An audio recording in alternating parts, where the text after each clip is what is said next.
Bajo la piel del planeta late un mundo que casi nadie ha visto. La fosa de las Marianas, una escarpa abisal donde la oscuridad brilla. Desde allí descienden pistas hacia ciudades sumergidas, naufragios históricos y secretos del Titanic. Otros se esconden entre arrecifes del Mar Rojo y el hipnótico Great Blue Hole.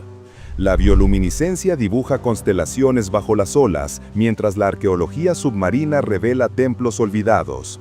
Prepárate para una exploración oceánica que une ciencia y misterio.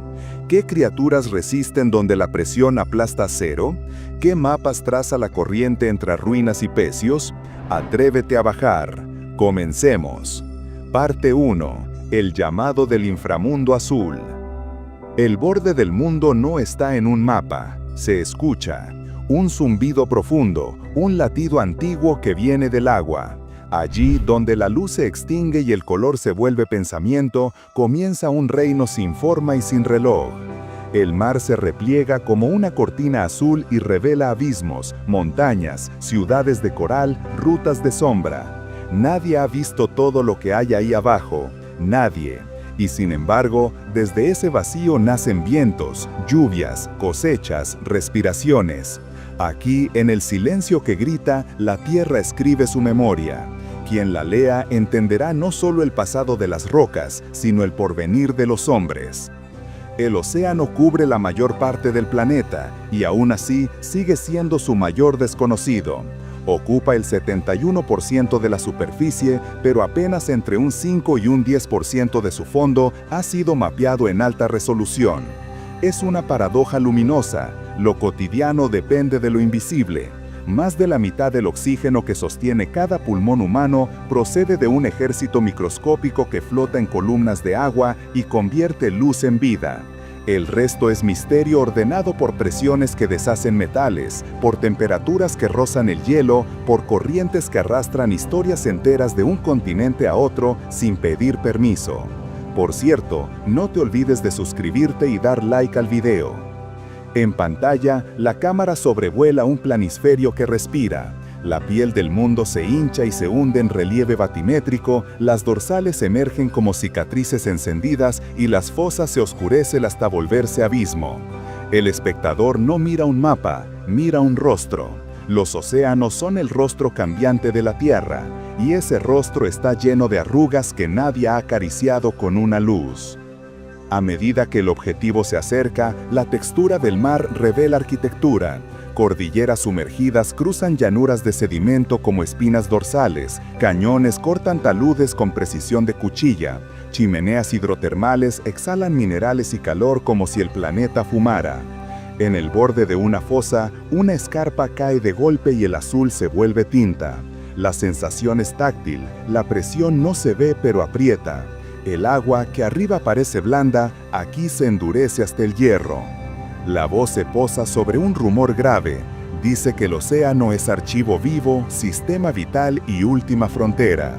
Archivo porque guarda en capas de barro la escritura fina del clima, los pulsos de monzones, los susurros de antiguas glaciaciones, el polvo de volcanes lejanos que cayó, se hundió, se olvidó.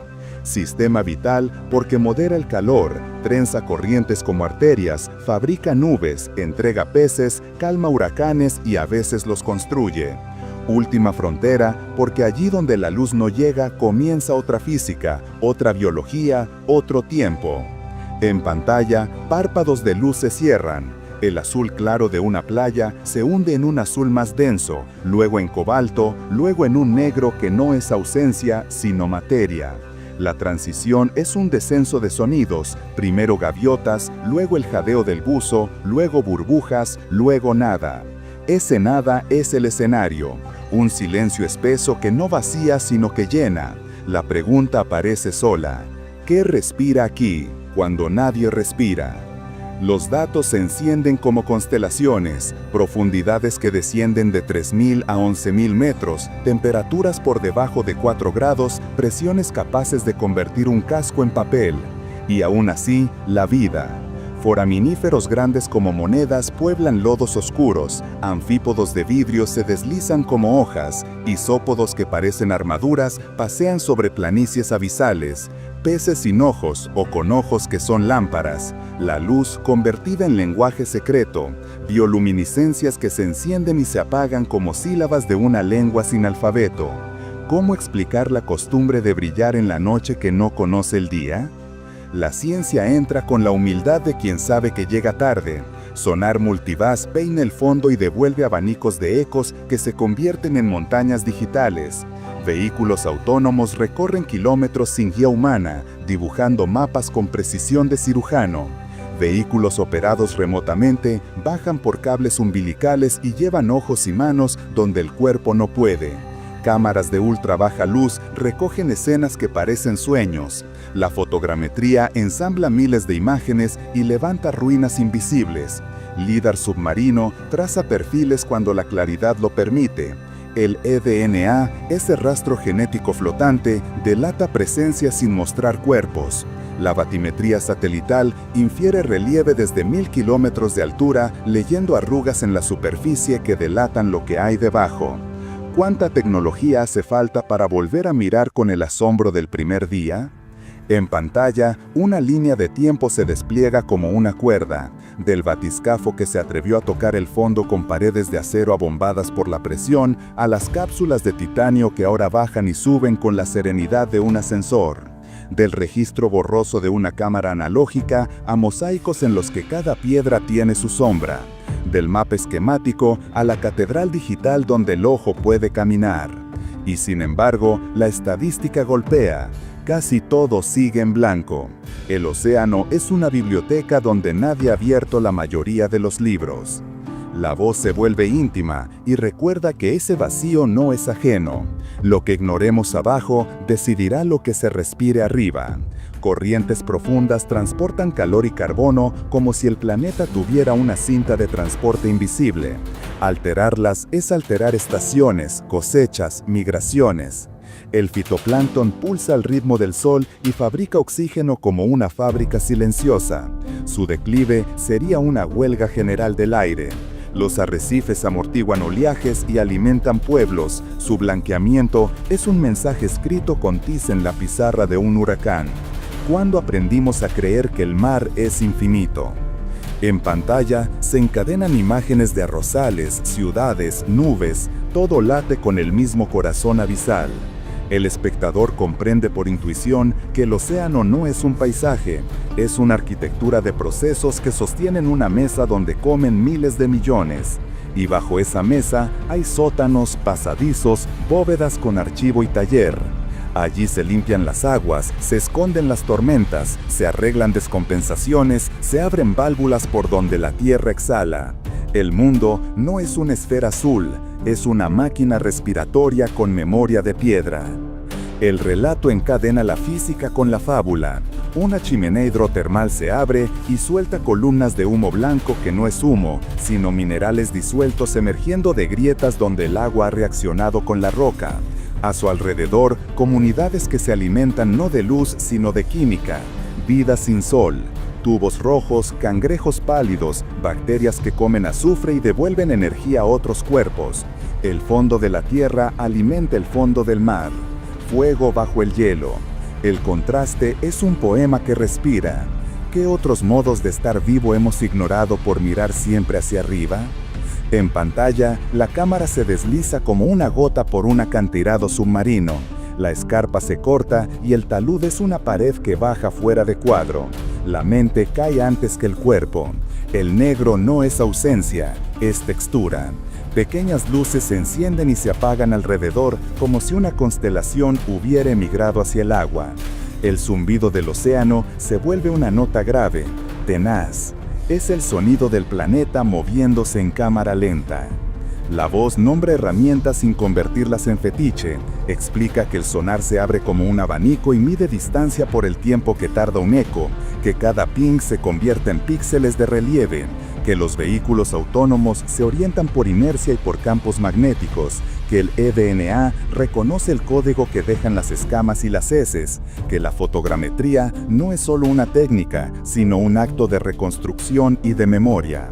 El espectador entiende que la exploración no es conquista, es una traducción, y que cada traducción traiciona un poco, por eso hay que volver y otra vez, dejando de mirar como turistas y empezando a mirar como estudiantes. En pantalla, una infografía concentra razones. El océano amortigua el calor global, almacena carbono en capas profundas, impulsa atmósferas completas y dicta climas regionales. Cuando una corriente varía, un bosque se seca. Cuando un remolino se debilita, una pesquería colapsa. Cuando un arrecife enferma, una línea de costa se vuelve frontera de guerra. Nada es local. El agua cose historias como el viento cose semillas, se lleva recuerdos en suspensión y los deposita donde nadie los esperaba. El guión no elude el vértigo. El océano es también riesgo, presiones que revientan, corrientes que desorientan, fríos que anestesian el juicio. Se filman pruebas en cubierta, se cuentan protocolos, redundancias, cuidado. Parte 2. Escarpa de la Fosa de las Marianas, frontera del abismo. La frontera se abre como una grieta en el lenguaje. La escarpa cuelga del borde del océano occidental y cae sin concesiones, una pared que no mira atrás. Allí, donde el Pacífico se hunde bajo la placa filipina, la Tierra ensaya un acto de desaparición. No hay líneas de costa que acompañen la vista, no hay horizonte que interceda, hay caída. Un plano inclinado que supera los 30 grados y se pierde más allá de la imaginación, tallado por millones de años de empuje y rendición, por rocas que se vuelven arcilla y por arcillas que descienden como nieve hacia una noche mineral. En pantalla, un corte tridimensional atraviesa el planeta y muestra la coreografía silenciosa de las placas. La capa superior, rígida como una corteza de barro cocido, se curva y cede, y el Pacífico se dobla para entrar bajo su vecino. Alrededor, puntos rojos marcan sismos recientes, vibraciones que no se ven, pero que ajustan la arquitectura del fondo. Es un teatro sin espectadores, salvo los que hoy miran a través de una lente. La escarpa no es un borde, es un proceso, un verbo geológico que no termina. La profundidad se vuelve cifra y luego se vuelve sensación. Más de 10.900 metros separan la superficie de un suelo que no conoce la luz. La presión aumenta de 10 en 10 con cada brazada hacia abajo hasta convertirse en 1000 atmósferas que aplastarían cualquier pretensión de bravura. El termómetro baja a un aliento por encima del hielo, el sonido cambia de timbre, los metales aprenden a crujir como madera y el agua, que en las playas es caricia, aquí adquiere el peso de un edificio.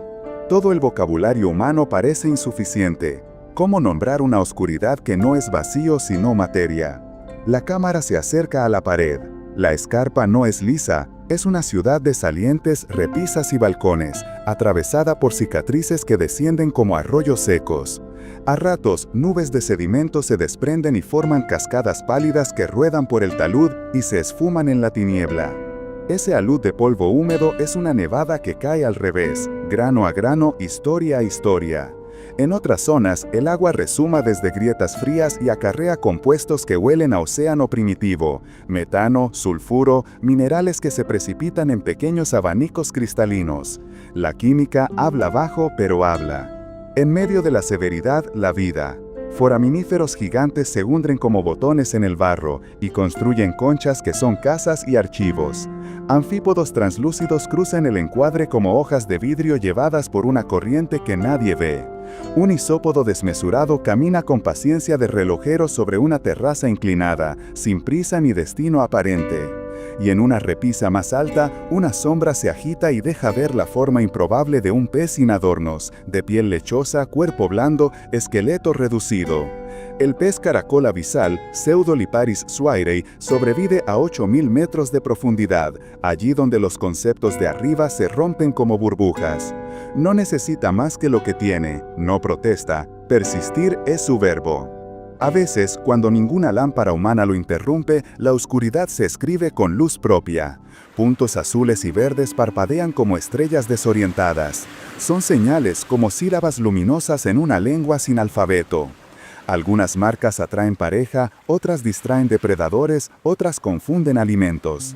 La bioluminiscencia es una biblioteca de tácticas y poemas químicos. La noche marina no es muda ni ciega, está llena de conversaciones que nadie arriba sabrá jamás traducir del todo. ¿Qué frase se pronuncia cuando un destello responde a otro destello a 1000 metros de distancia en un idioma que no necesita aire? Sobre la oscuridad floca una memoria humana. La lente regresa a un archivo de superficie. Un casco blanco, un globo presurizado, un nombre heredado del italiano para decir tristeza. Aquel batiscafo descendió con 2 hombres a un punto que era mito y geografía. Vio barro, vio silencio, vio movimientos que no eran viento. Y subió para contar que sí, que había fondo, que el mundo tenía un piso más bajo de lo que se creía. Décadas después, cápsulas de titanio con ventanas pulidas han repetido la ruta y han añadido precisión. En sus pantallas, la escarpa dejó de ser un borrón de sonar para convertirse en ladera y casa, en relieve con aristas, en textura que admite escala. El discurso cambia de pulso y habla de técnica, que aquí es sinónimo de humildad. Ningún GPS alcanza el fondo, así que la navegación es una danza con la inercia y los campos magnéticos. La comunicación viaja como sonido, lenta y caprichosa, rebota en capas de agua que se comportan como espejos y cortinas, se pierde en valles y vuelve difusa. La visión depende de lámparas que, si no cuidan el sedimento, despiertan una niebla que ciega todo a un palmo de distancia.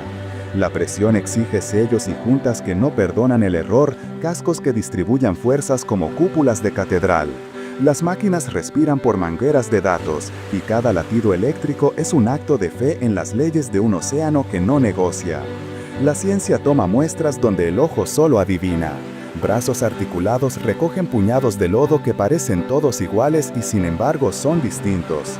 Allí viven microbios que soportan una gramática de presión que romperían las proteínas de un organismo de superficie.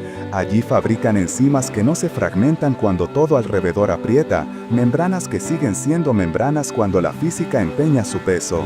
Esos organismos no son rarezas, son bibliotecas. En sus soluciones y resistencias hay pistas para nuevos materiales, fármacos más estables, tecnologías que no se rindan en entornos extremos. La frontera del abismo es también una incubadora de posibilidades. La imagen desciende otra vez. La escarpa muestra cicatrices de deslizamientos gigantes, paredes enteras que cayeron y arrastraron capas de historia hacia el fondo. Esos eventos, invisibles para quien solo mira la superficie, redistribuyen carbono, tapan fuentes, abren otras, redibujan rutas de nutrientes. En un corte conceptual, flechas discretas muestran el viaje del carbono desde la superficie hasta las profundidades, desde el aliento de un plancton a la mineralización que lo fija fuera del pulso atmosférico. Allí, en la penumbra perpetua, la Tierra guarda parte de su futuro. ¿Cuánto de lo que el clima promete depende de la velocidad con la que estos taludes tragan lo que cae? En un recodo, el agua deja de ser franca y suelta burbujas finísimas de metano que se quedan atrapadas en capuchones de hidrato. Parecen perlas de hielo. Junto a ellas, pequeños jardines blancos de bacterias y gusanos dibujan un anillo de vida alimentada por química fría, no por volcanes, sino por resumos que no queman sino nutren. La frontera del abismo no solo tiembla, también resuma.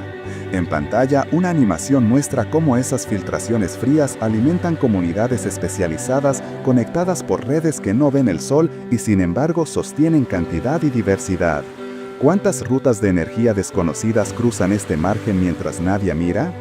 El talud enseña piedras verdosas que al tacto se vuelven jabonosas, serpentinitas, producto de reacciones que transforman olivinos en otra cosa, liberando calor sutil, hidrógeno, posibilidades. Allí, la geología cocina lentamente caldos que, en otros tiempos, pudieron ofrecer ingredientes para la vida. No hay líneas rectas entre ese laboratorio y la primera célula, pero hay ecos que resuenan hasta lunas lejanas, bajo hielos donde podrían existir océanos ocultos. La voz, sin convertir la conjetura en promesa, traza una línea tenue entre la escarpa y Europa, entre un resumo frío aquí y un respiro posible allá. La astrobiología no se inventa mundos, observa este con ojos más grandes. Y sin embargo, con toda la técnica, con toda la paciencia, con toda la luz artificial, la frontera sigue siendo en gran parte desconocida. El mapa de alta resolución es todavía un tapiz con huecos, y entre hueco y hueco podrían esconderse terrazas, cuevas, cornisas, donde otra fauna desafía los catálogos. La cámara reposa sobre un saliente y mira hacia el vacío. El vacío devuelve la mirada sin gesto. ¿Qué hay una repisa más allá de la última repisa? El relato no huye de los nombres humanos que abren puertas, recuerda expediciones que tocaron el fondo como quien palpa una palabra nueva y reconoce que cada descenso reescribe una línea de un diccionario en construcción. Pero deja claro que el protagonista no es el explorador, es la escarpa misma, su geometría de caída, su gramática de lodo, su respiración silenciosa. La frontera no tiene euforia, tiene paciencia. En pantalla, el cielo invertido aparece. Miles de partículas suspendidas reflejan la luz y se mueven como una vía láctea líquida. No son estrellas, pero cumplen la función de un cielo para criaturas que viven de orientaciones diminutas. Algunas siguen corrientes, otras caen, otras suben con convectivas discretas. La imagen hipnotiza porque sustituye la inmensidad por detalle. El abismo de pronto es íntimo. Se puede seguir una mota como quien sigue a una luciérnaga en un campo. Tal vez toda la escarpa sea eso, un campo que necesita ojos entrenados para entender que está lleno de señales. La narración se permite un contraste. Arriba la vida se ordena alrededor de un sol puntual, abajo la vida se ordena alrededor de fuentes finas de química dispersa. Arriba los colores gritan, abajo las texturas susurran. Arriba los ríos corren viendo el cielo, abajo los ríos son corrientes densas que viajan sin luz. El mismo planeta, dos alfabetos. El mismo verbo, dos conjugaciones. ¿Cómo conocer la oración entera si solo leemos la mitad iluminada? Parte 3. Reinos de coral y rifts en nacimiento. Mar Rojo más. Great Blue Hole. La noche abisal se abre y entra el color. No irrumpe, se posa como un amanecer líquido. El negro que llenaba el encuadre comienza a degradarse hacia cobaltos translúcidos y turquesas vivos. El mar respira tonos de joya. La cámara asciende por una pared mineral y emerge en un reino que construye con luz. Frente al objetivo, un jardín de corales desborda formas y texturas. Mesas de caliza viviente, coliflores pétreas, abanicos que vibran con el mínimo pulso de agua, columnas recamadas de pólipos que abren y cierran bocas en sincronía. La ciudad está despierta. No hay ladrillos. Hay esqueletos de carbonato y pieles pequeñas que colonizan el aire líquido. La vida se hace arquitectura y la arquitectura se hace vida. La voz nombra sin prisa el escenario. El Mar Rojo. No es solo un mar angosto entre África y Arabia. Es un rift que crece, un océano en gestación, abierto por fuerzas que estiran la corteza y dejan entrar magma a cámara lenta. En el mapa batimétrico, la dorsal joven aparece como una costura encendida. A ambos lados, las placas se separan un poco cada año. El tiempo humano no lo percibe, el tiempo geológico ya tomó nota. En el fondo, cuencas profundas alojan salmueras densas y anóxicas, auténticos lagos sin oxígeno donde el agua se vuelve más pesada que el mar que la rodea. Sobre esas cuencas, un mosaico de arrecifes bordea costas y penínsulas, muelles de vida fabricados por criaturas tan pequeñas que caben en la yema de un dedo. En pantalla, un cardumen de antias explota en naranja y rosa, zigzagueando como chisporroteo de incendio bajo el agua. Más allá, un pez mariposa recorta un diseño geométrico sobre un fondo de corales cerebro. Un pez ángel se desliza como un vitral móvil. Del azul abierto, entran alfileres plateados que se encienden y apagan con la inclinación de la luz. El narrador recuerda que aquí el endemismo es alto. Más de 1.200 especies de peces conviven con cientos de corales. Muchas no existen en ningún otro mar. Cada esquina de arrecife es un dialecto diferente del mismo idioma de piedra y pólipo. Cada colonia es un pacto social en miniatura. Una ciudad densísima con energía que llega en forma de sol filtrado y plancton viajero. El Golfo de Aqaba recibe a la cámara como un fiordo líquido. Sus paredes se hunden casi verticales, creando paredes que van de la superficie a la penumbra en la distancia de un parpadeo. En esos muros, los jardines son verticales. Se apilan pliegues, cornisas, balcones llenos de pólipos que comen cada mota que trae la corriente. La lente avanza pegada a la piedra y se detiene en una cueva mínima donde un pulpo se camufla con la textura del arrecife. Golpea con suavidad una concha sobre la roca hasta abrirla. Luego, ensaya otra piel, otra forma, otra sombra. En un ángulo, una morena asoma la cabeza como un guardián primitivo. Sus ojos son relojes atentos que no miden horas, sino oportunidades. El relato gira hacia Ras Mohammed, en la punta sur del Sinaí. Allí, dos mares se dan la mano. Las corrientes se tensan, los cardúmenes trazan autopistas invisibles y las paredes viven un tráfico constante de formas y brillo. Se ve el fondo y se ve el cielo. Entre ambos, la columna de agua es un mercado donde todo se ofrece y todo se compra con energía. En ciertos días, las termoclinas dibujan capas nítidas, telas de agua con distinta temperatura que doblan la luz y crean espejismos. La cámara se asoma desde arriba y muestra abanicos gorgoniales tejiendo con el flujo, como cortinas que respiran. A contraluz, se recorta la silueta inesperada de una manta. Su movimiento desmiente la gravedad, no nada, planea. Es una nave solar alimentada por el plancton de una ruta antigua. Más al este, la costa árabe conserva tramos prístinos, donde la huella humana es breve. Sobre las mesas de coral, bandadas de peces cirujano dibujan líneas de tinta turquesa que se doblan al ritmo de un vaivén, luego se dispersan como si alguien hubiera soplado el dibujo. En esa línea se cuelan tortugas que pastan sin apuro y tiburones de arrecife que patrullan con la elegancia de un principio geométrico. El narrador marca algo sin estridencia. La resiliencia aquí es real, pero no es armadura impermeable. Este mar, más cálido que otros, tiene corales capaces de tolerar temperaturas que en otro lugar serían sentencia. Resisten. A veces, prosperan donde se esperaría declive. No son invulnerables. Son atletas de fondo en un estadio que sube la temperatura del aire cada temporada. El plano cambia la sinfonía de Dahab. El Blue Hole del Sinaí aparece como una pupila perfecta abierta en el arrecife. La cámara sobrevuela el círculo oscuro y se detiene en la boca que comunica con mar abierto, un arco sumergido por donde pasan buzos y corrientes. Las paredes interiores están tapizadas de organismos que transforman la piedra en piel. En la zona más alta, la luz dibuja mosaicos móviles sobre el suelo de arena. En el borde, un buzo desciende y el azul se traga su figura con la rapidez de un secreto. La voz describe un poema físico. El agujero es un vaso, recibe aire y luz de arriba, intercambia agua con el mar a través de una garganta lateral y guarda adentro capas de distinta densidad que a veces no quieren mezclarse. Un laboratorio natural de estabilidades frágiles. El Mar Rojo no solo escribe vida, escribe historia.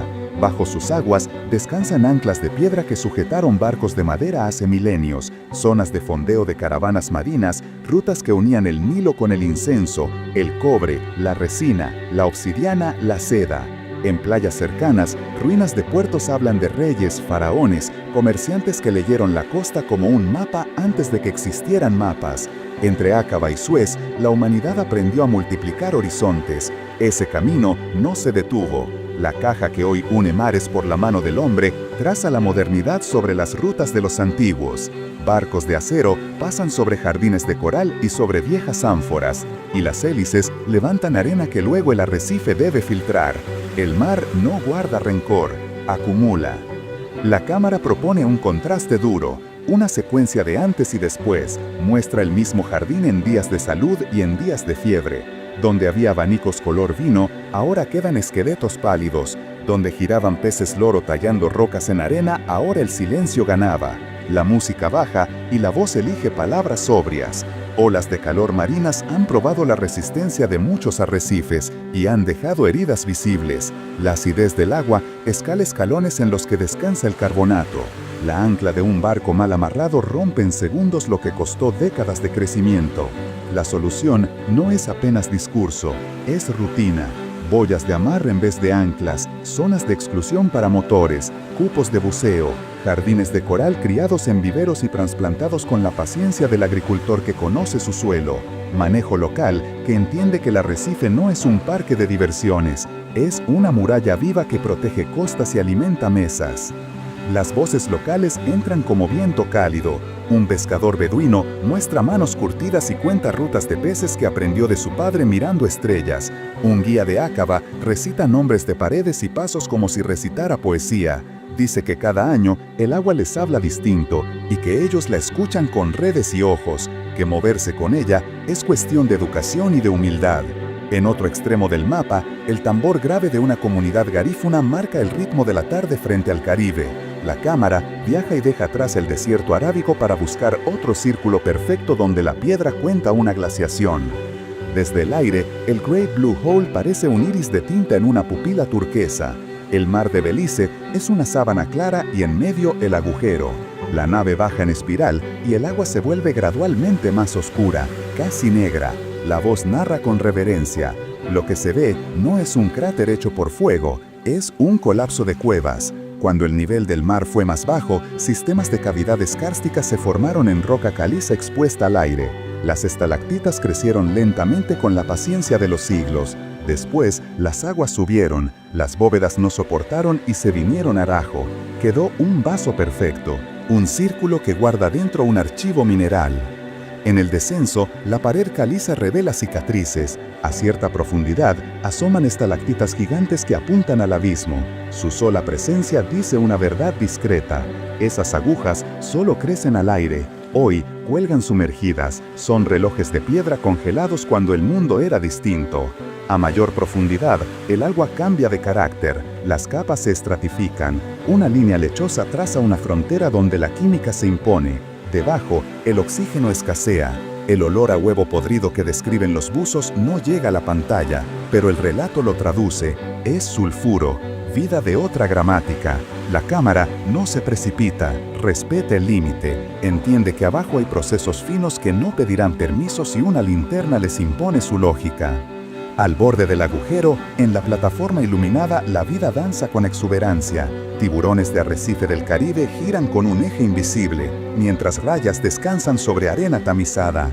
Parvadas de peces ronco vibran como un instrumento grave. Ramas de coral cuerno de alce apuntan al sol, y pólipos minúsculos abren bocas cuando el plancton sube con la tarde.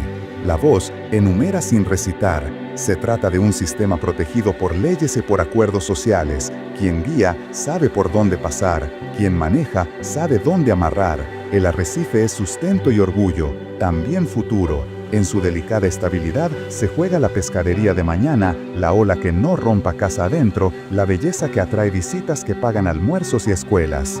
La cámara vuelve a elevarse y dibuja con trazos de luz el contorno de la barrera de Belice. El conjunto es patrimonio, no solo por belleza, por función. Es pieza de una cadena que recorre el Caribe como una muralla luminosa. Cuando el sol abraza, estos jardines fabrican sombra líquida. Parte 4. Ciudades perdidas bajo las olas. Mito, evidencia y método. El mito entra primero, como una sombra que guía. Un filósofo antiguo dibuja con palabras una isla poderosa, templos brillando al sol, avenidas perfectas junto a canales. Luego, una caída, un mar que reclama lo que la soberbia levantó. Desde entonces, la historia y la leyenda caminan de la mano, a veces enfrentadas, a veces cómplices. La pantalla muestra un pergamino que se disuelve en agua. Las letras se convierten en arena. Sobre esa arena, una luz de buzo traza un círculo. Aparecen piedras talladas, líneas que podrían ser escalones, un umbral insinuado bajo la pátina de algas. La pregunta brota con naturalidad. ¿Qué parte del mito nació de una ruina real y qué parte nació de la necesidad humana de explicar un derrumbe? La voz no promete hallazgos imposibles, prefiere encender brújulas. Las leyendas exageran, pero no nacen de la nada. Durante milenios, el mar ha tomado y devuelto ciudades como un pulso. A veces por el ascenso paciente del nivel de las aguas, a veces por un golpe súbito que rompe la costa, a veces por el lento hundimiento de tierras blandas que se cansan de sostener su propio peso. A un paso de playas turísticas se ocultan muros que fueron jardines, muelles que fueron mercados, calzadas que fueron orgullo. El mar esconde, el mar conserva. La imagen salta a un golfo mediterráneo en calma. El agua es clara como un cristal fino. La cámara avanza a ras del fondo y revela un plano urbano entero dibujado en piedra. Calles estrechas que se cruzan, patios rectangulares, bases de columnas, lo que era una casa, lo que era otra. Aquí vivieron familias que contaban historias junto al fuego y escuchaban la respiración del mar como quien escucha a un animal doméstico. Hoy, peces pequeños patrullan los corredores y el sol proyecta una cuadrícula perfecta en las paredes de caliza. Un arqueólogo extiende la mano y deja que la arena corra entre los dedos. Lo hace con la delicadeza de quien roza un rostro dormido. No despierta el sitio, le devuelve un gesto. Recuerda suscribirte y dar like al video. A pocos metros, fragmentos de cerámica descansan donde los dejó una prisa antigua. Un borde de vasija conserva el pulido de dedos que ya no existen. La técnica moderna acepta el testigo. La fotogrametría toma miles de fotografías y levanta el lugar con precisión de cirujano. De pronto, el espectador camina en una reconstrucción que no es fantasía. Cada piedra coincide con una sombra real. Cada sombra coincide con una medida. La ciudad sumergida no se rescata con grúas, se rescata con memoria exacta. El film gira hacia el extremo opuesto de un mapa. El mar se vuelve océano y la marea empuja con autoridad.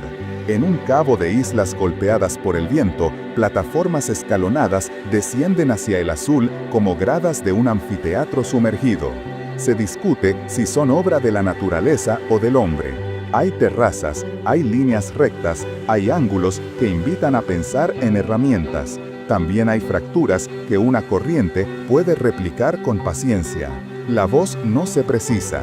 Recordar que el mar talla arquitectura con sus propias leyes es una vacuna contra la ansiedad. A veces la piedra quiere parecer un palacio, a veces lo fue.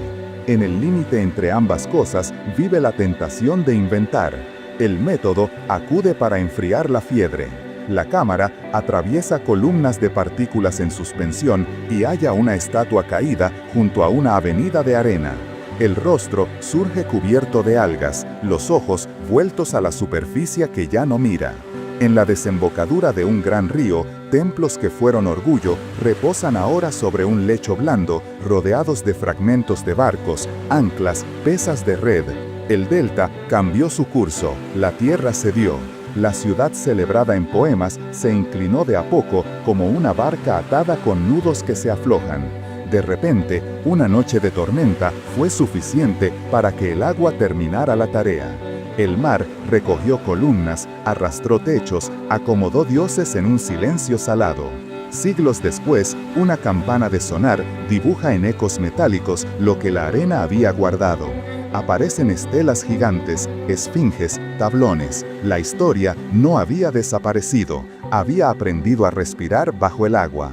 Otros nombres asoman en distintos horizontes. Un puerto romano yace frente a costas que fueron villas de lujo y ahora son jardines de algas y anémonas. Piscinas talladas en roca donde se criaban peces se abren como salas bajo un mar templado y transparente. El urbanismo permanece casi intacto. Rampas, muros, termas despojadas de techo. Se oye el rumor del oleaje y por un momento el espectador cree escuchar también el murmullo de banquetes. En un lago andino, piedras alineadas componen caminos perfectos que se internan bajo el espejo, calzadas que hoy solo conducen a peces y recuerdos. No hay una sola ciudad sumergida. Hay un coro de ciudades anegadas por motivos diversos que comparten un destino. Cambió el nivel del agua, cambió la estabilidad del suelo, cambió la suerte de un pueblo. La cinta se detiene en el gesto que separa la fábula de la evidencia. En superficie se consultan cartas y relatos, se entrevistan pescadores que conocen cada raro de su bahía, se trazan rumores en un mapa. El rumor no se desprecia, se ordena. A partir de allí, la técnica. Un sonar multivis barre la zona y devuelve una alfombra de puntos que se convierten en relieve si se los trata con paciencia. Un sonar de barrido lateral ofrece sombras finísimas donde la luz no entra. Un perfilador de subsuelo envía pulsos que atraviesan la capa superficial y revelan estructuras que duermen bajo centímetros de sedimento. Un magnetómetro capta variaciones en el campo que delatan metales, cocidas, densidades anómalas. El agua habla otro idioma. Estas máquinas lo traducen en mapas. Una vez acotada la sospecha, llegan los ojos, buzos con tablas y lápices plásticos, ROV con brazos que sienten, cámaras que no se asustan de la oscuridad. Se hacen transectos lentos, se fotografían patrones, se marcan con pequeños discos los puntos exactos. Nacen ortomosaicos que cubren sectores completos, nace un plano. El hallazgo deja de ser una anécdota y se vuelve una planta arquitectónica. Sobre esa planta se apoyará la interpretación, después la cosecha de pruebas. Se levanta un fragmento de madera y se preserva en agua para que no se deshaga al ver aire por primera vez en siglos. Se toma un trozo de carbón atrapado en una junta. Se extrae un núcleo de sedimento que contiene brillos de volcanes lejanos y dientes de peces que viajaron por corrientes antiguas. En el laboratorio, esos objetos cuentan fechas sin adornos, carbono para lo orgánico, luminiscencia para lo mineral expuesto a luz milenios atrás, capas de polen que anuncian qué bosque cubría la orilla cuando ese muro se levantó, microfauna que insinúa salinidades pasadas. La evidencia deja de ser una piedra bonita, es una cronología. El film no elude las causas. El último gran deshielo levantó el mar hasta alturas que habrían sorprendido a cualquier constructor antiguo. Lo que hoy son fondos accesibles fueron pastizales y bosques. Entre una costa y otra existieron tierras que conectaban pueblos que ahora se llaman islas. El ascenso del agua fue un río lento que duró generaciones. Para el nieto del nieto, la línea de playa era otra. Para alguien que dejó su casa mirando al mar, esa casa quedó bajo las olas antes de que terminara su vida. Además del ascenso gradual, están los golpes, terremotos que fracturan orillas, tsunamis que borran pueblos en una tarde, erupciones que cargan el aire de cenizas y empujan olas con el puño de un dios, subsidencia de deltas que aligeran sedimentos y se hunden por su propio peso. Ninguna costa es eterna. Todas negocian cada temporada su forma. La pantalla propone un experimento sensible. Una familia camina por una costa al atardecer. El mar lame una línea de rocas. Detrás, una calle. Detrás, una casa. La cámara se eleva y superpone líneas que marcan distintos niveles de mar posibles en el tiempo. 1 metro, 2, 3. La calle es un canal, la casa es parte de un arrecife. La vida cambia de barrio sin consultarlo. Quien lo mira entiende que las ciudades sumergidas no son fábulas lejanísimas, son espejos. En medio de tanta belleza aparece el filo ético. Debajo del agua hay templos, también hay tumbas, hay anclas que traicionaron a marineros que no volvieron, hay monedas que no compran nada desde hace milenios. Lo encontrado no es un tesoro, es un patrimonio. La película hace un alto en una mesa de trabajo. El equipo discute permisos, planes, riesgos. Se decide dejar en sitio lo que no urge levantar. Se digitaliza para que exista doble. Se publica para que la comunidad sepa. Se trabaja con pescadores, con autoridades locales, con herederos cuando los hay. El mar no es una caja fuerte para coleccionistas, es un museo sin vitrinas, que exige respeto. Tumba antes que museo si hubo vidas perdidas, registro antes que extracción si no hay peligro inmediato. El ladrón de reliquias jamás aparece como un romántico, es una herida. La voz invita a sostener la curiosidad sin caer en trampas. La tentación de anunciar hallazgos imposibles es fuerte. Parte 5. Titanic. Ícono, ciencia, controversia. Cuenta atrás. La oscuridad del Atlántico Norte no es un color, es una temperatura, un silencio, un peso. Allí, a 200 metros bajo la piel tormentosa, la luz se quiebra y se rinde. Más abajo ya no hay crepúsculo, hay noche mineral. En esa noche, extendido como una herida que el tiempo no cierra, yace un barco que alguna vez creyó ser futuro. El nombre no necesita presentación. Titanic. Fue la palabra que prometió invulnerabilidad y sin embargo se convirtió en sinónimo de límite. En su hundimiento late la parábola de un siglo que se enamoró de su propia ingeniería. También late una escuela de humildad que el mar dicta sin alzar la voz. La cámara desciende por una columna de agua que chispea con partículas. El eco de hélices lejanas no llega. Solo se oye el roce tenue de las corrientes frías que corren como ríos invisibles. Un vehículo operado a distancia abre el cono de luz. El paisaje aparece de golpe. Una proa famosa, cargada de lodo y de óxido viviente, se levanta como un colmillo que apunta a ninguna parte. Sus barandillas se doblaron con la paciencia de los años. Las anclas reposan inmóviles, empedradas de organismos que conquistan el acero. Las cubiertas son una geografía nueva, hecha de sombras, de aberturas, de cuerdas de hierro que ya no sujetan nada. El agua no necesita prisas. Ha tenido más de un siglo para aprender dónde apoyar la boca. La voz recuerda la noche de hielo. No lo hace para recrear el drama, sino para entender sus consecuencias. Un casco que se vendía como imbatible encontró el filo silencioso de un iceberg. Compartimentos estancos que no lo eran del todo se llenaron uno a uno, como una secuencia de relojes que dejan de andar. El orgullo chocó con la física, y la física no tuvo que explicar nada. Cuando el barco se quebró, dos cuerpos nacieron de su herida. La proa se fue a dormir con cierta dignidad de estatua. La popa, en cambio, fue un estallido. Sus entrañas se abrieron al mar, y el mar las convirtió en paisaje. Entre ambas mitades, un campo de escombros extiende un rosario de objetos donde la intimidad humana quedó expuesta ante peces y bacterias. Relojes que detuvieron la hora y zapatillas que ya no buscan pie. Tazas de porcelana con flores pálidas. Restos de cabos, remaches, tablas, maletas. La lista no es morbo. Es inventario del mundo que una vez fue. En pantalla, el cono de luz se acerca a una escalera.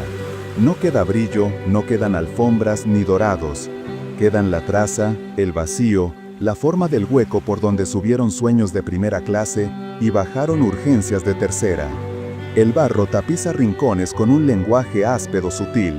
Sobre ese barro, estructuras que parecen corales cuelgan como colmenas. No son corales, son formaciones de óxido vivo que gotean y crecen. Bacterias que con paciencia minera devoran el acero. Lo convierten en una nieve marrón que cae en hilos y se pega a lo que encuentra. La descomposición no es caos, tiene su estética y su ritmo.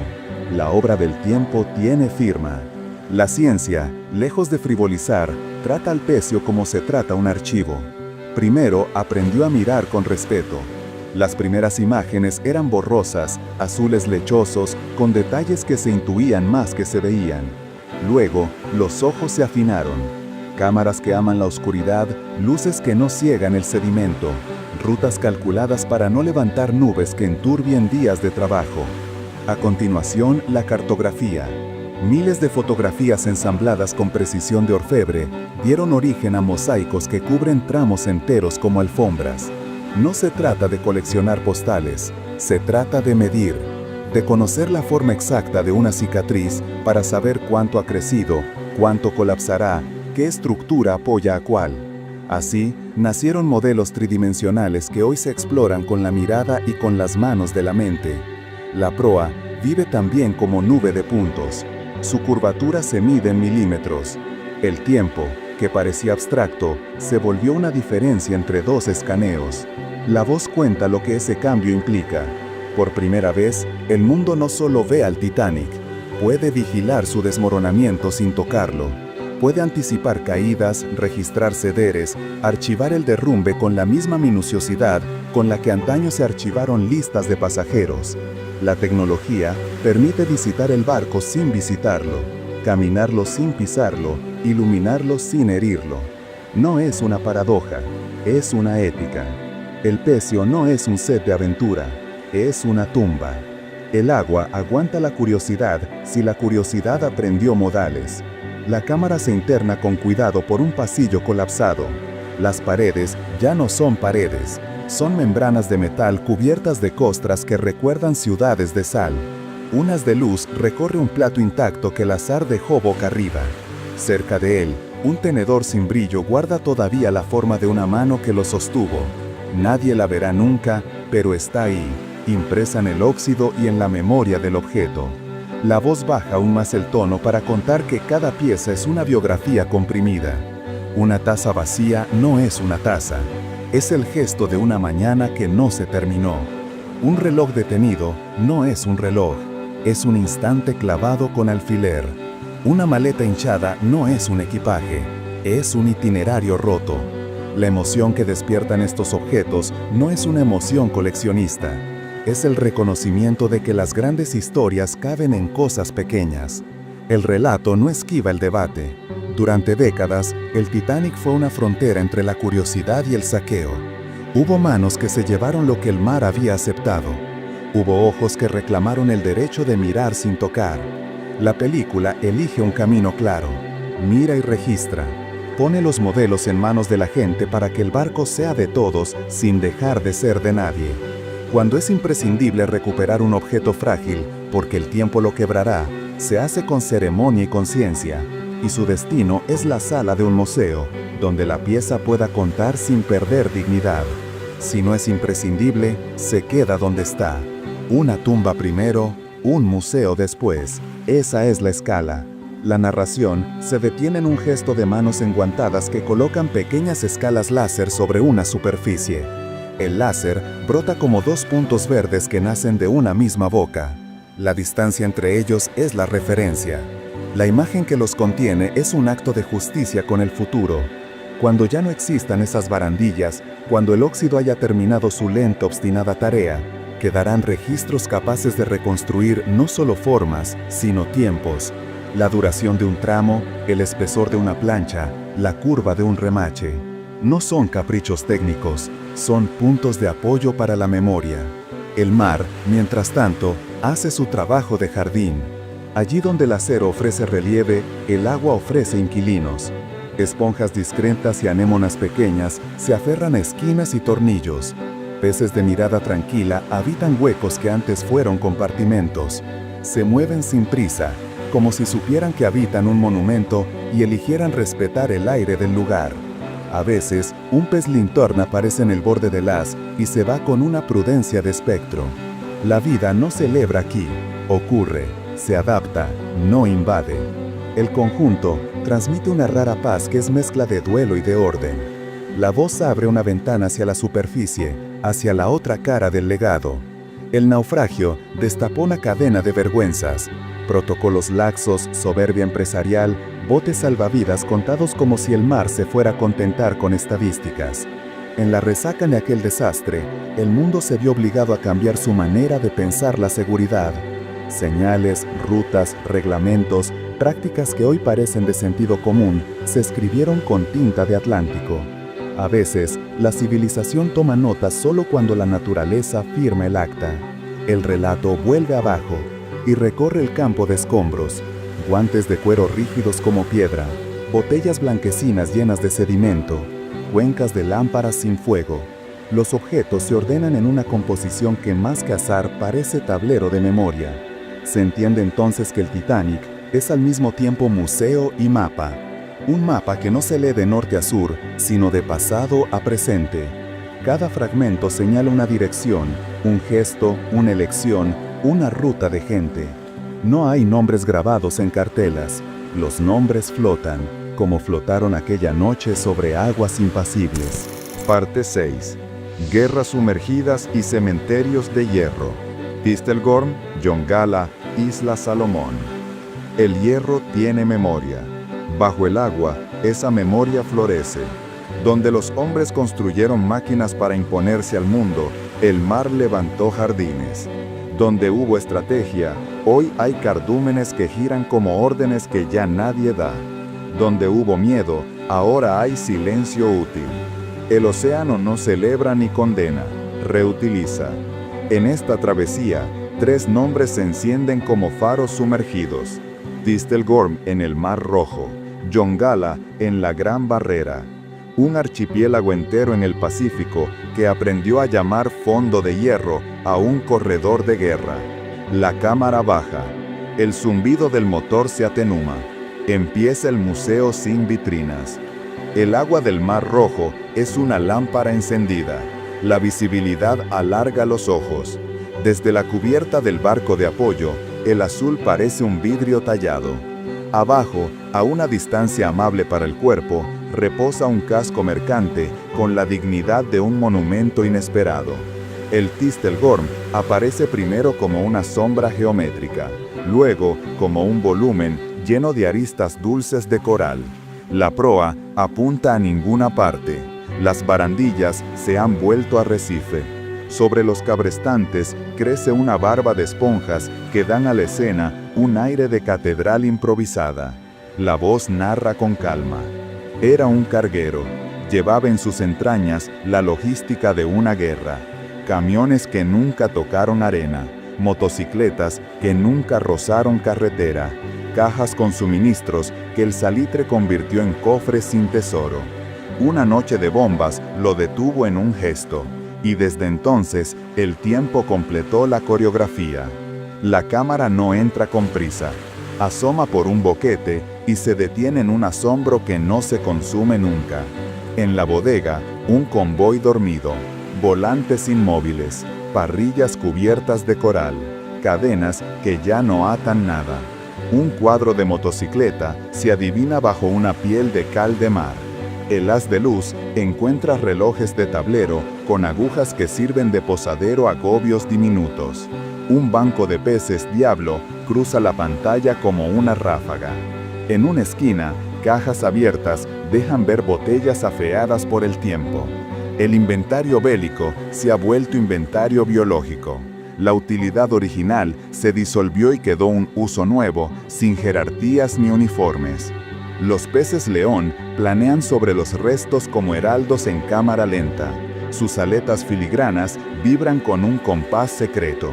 Debajo, un tiburón de punta blanca traza un óvalo lento alrededor de una escotilla. No hay amenaza, hay tratamiento respetuoso del espacio. La voz recuerda lo obvio que se olvida. Aquí es fácil olvidar que el metal es frágil. Una aleta que golpea puede levantar una nube de óxido fino que irrita branquias invisibles. Una mano que toca un borde puede llevarse, sin querer, una historia. El protocolo de visita es una cortesía con los vivos y con los muertos. No penetrar sin formación, no tocar lo que no necesite tocarse, no anclar sobre la piel de coral, amarrarse a boyas dispuestas para no herir. El mar recuerda estas reglas mejor que el visitante. El plano se acerca a una rueda con cubierta cuarteada. Sobre ella, un coral blando crece como un pañuelo. Es una escena mínima que condensa una transformación mayor. La guerra diseñó esta rueda para sostener peso y velocidad. El mar la convirtió en pedestal de un organismo que come luz y agua. La metáfora se hace literal. Lo que antes corría, ahora sostiene. El Tistelgorm es una escuela de reciclaje. Los estantes de repuestos son hoy guarderías de alevines. Los balcones de hierro son terrazas para esponjas. Las torretas apagadas alojan crustáceos que llevan siglos ensayando armaduras mejores que cualquier blindaje. En superficie, el sol abraza. Bajo el agua, el relato baja un tono y se vuelve íntimo. Un guía local abre los brazos frente a la cámara y cede el paso. Dice pocas palabras con la claridad del gesto. Esto es su casa. Esto es alimento. Esto es trabajo. Esto es orgullo. Cuenta, con una sonrisa que baja los hombros, que los días sin viento traen decenas de embarcaciones y que la presión del turismo exige una disciplina que no siempre llegó a tiempo. Muestra con la mano 2 líneas de boyas nuevas. Explica que gracias a ellas las anclas dejaron de morder la cubierta. Habla de cupos, habla de rotaciones. La vida de un pecio también se gobierna con acuerdos. La ciencia apoya esas reglas. La comunidad las vuelve costumbre. El montaje gira hacia el este, hacia un mar que respira en otra escala. La gran barrera levanta un horizonte blanquiazul que parece infinito. En esa geografía de jardines colosales, un buque de pasajeros descansa como un invitado que aprendió el idioma del lugar. El Yongala se muestra primero por su forma. Un cuerpo largo y entero, recostado sobre su costado, cubierto de vida que parpadea. El agua aquí es más lechosa. El plancton da al azul una textura que se huele. La voz baja a un registro que entiende la solemnidad. Un ciclón partió la noche en una ruta austral y dejó frontera entre dos mundos. Arriba, noticias, telegramas, dolor. Abajo, silencio y colonización lenta. El Yongala es un libro de duelo y al mismo tiempo una fiesta biológica. Parte 7. Abrir la bóveda. Tecnología, ciencia, ética y el futuro abisal. Amanece en cubierta y el mar respira como un animal gigantesco. No hay gritos, solo manos que sueltan cabos, grúas que inclinan el brazo, un casco amarillo que se desliza hacia el azul y desaparece con la parsimonia de un cometa que entra en otra atmósfera. Abajo no hay cielo, hay una bóveda líquida. La abriremos con paciencia, con herramientas que no hieren, con ojos que no se cansan, con una pregunta que crece desde la primera inmersión del mundo. ¿Cómo mirar sin romper? ¿Cómo tocar sin arrancar? ¿Cómo aprender sin perder? En pantalla, el vehículo autónomo se aleja con una elegancia humilde. Lo escoltan peces curiosos que enseguida lo confunden con un pez gordo de piel lisa. Lleva dentro una brújula nueva para lo desconocido. Inerciales que miden movimientos imperceptibles. Odómetros acústicos que cuentan la distancia como un rezo. Cerebros de silicio que cruzan mapas en silencio. Abre un abanico de sonar y corta la oscuridad con pins que vuelven como ecos suaves. Cada eco es un punto. Miles de puntos se vuelven relieve. El fondo ya no es una mancha, es una escritura. Donde antes veíamos ruido, ahora se dibujan escalones, cornisas, terrazas, canales. La escarpa abisal aparece como una ciudad callada, esperando su catastro. Desde la sala de control, pupilas cansadas bailan sobre pantallas donde el mundo late en escala de grises. Un técnico marca una anomalía con los labios apretados. Otro confirma con un gesto. El perfilador de subsuelo devuelve capas donde los sedimentos apilan épocas como páginas. Un hilo más denso delata un deslizamiento antiguo. Otro hilo, más joven, presagia el próximo. La ciencia no tiene bola de cristal, tiene paciencia. Tiene series temporales que comparan ayer con hoy y mañana. En la pared, un gráfico dibuja una línea que el océano moverá a su antojo. No es un oráculo. Es una mano tendida a la prudencia. La cámara desciende con un vehículo operado a remoto, un animal sin pulmones que sabe caminar en la noche. La luz, medida al milímetro, evita despertar tormentas de sedimento. El brazo robótico no es un garfio, es un dedo que aprendió a pinchar barro sin deshacerlo. Toma una muestra como quien toma un juramento. La guarda en un cilindro frío. Al lado, otro módulo absorbe agua con un filtro que atrapará ADN que flota sin dueño. Más tarde, en una mesa blanca, ese rastro invisible pronunciará nombres de especies que nadie vio pasar. Es un acto de magia con método. Vemos sensores que huelen sin nariz, celdas que miden oxígeno disuelto, sondas que leen sulfuro, narices químicas que beben metano en burbujas para contarnos que una filtración fría respira bajo la arcilla. El aparato no campea, se posa, escucha, anota. En otra pantalla, un espectrómetro dibuja un paisaje de picos. Cada pico es una firma. Cada firma es una palabra. El laboratorio ya no está lejos, está aquí, a presión gigantesca, en una caja quieta que no necesita aire para pensar. En paralelo, arriba, un equipo ensambla el rompecabezas más ambicioso, el gemelo digital, modelo tridimensional del escarpa, de un pecio, de una ciudad sumergida. Millones de puntos, millones de triángulos, texturas que se pegan como piel. Hoy, la réplica no es maqueta, es una segunda existencia. Permite volver a entrar sin levantar ni una mota de polvo.